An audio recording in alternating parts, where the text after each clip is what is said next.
Hey guys, welcome back. In today's video we are going to learn how to uh, keep custom icons in different applications. For example, in my PC, in Premiere Pro, first of all let me go to the file location.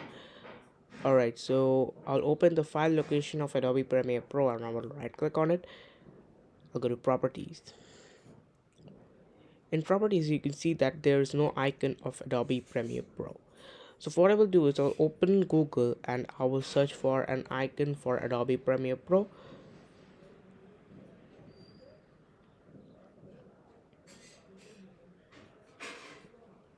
So I like this icon. I will just click on it and I will open that in a new tab basically, and then I will save it by right clicking and then save images. I will save it in my downloads folder. Next what you have to do is search for image to icon converter.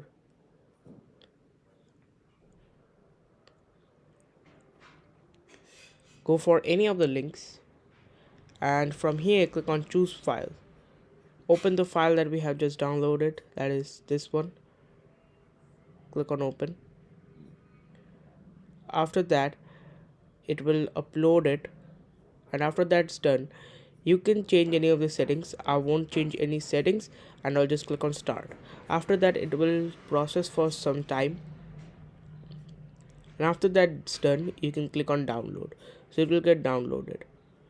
Now again I will go to that Premiere file location and I will right click on properties and then select change icon.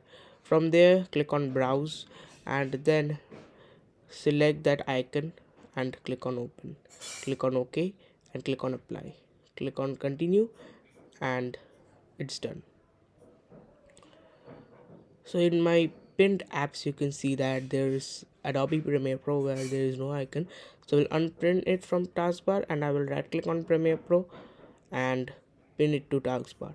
Now you can see that it has its icon. So that's how we can do this.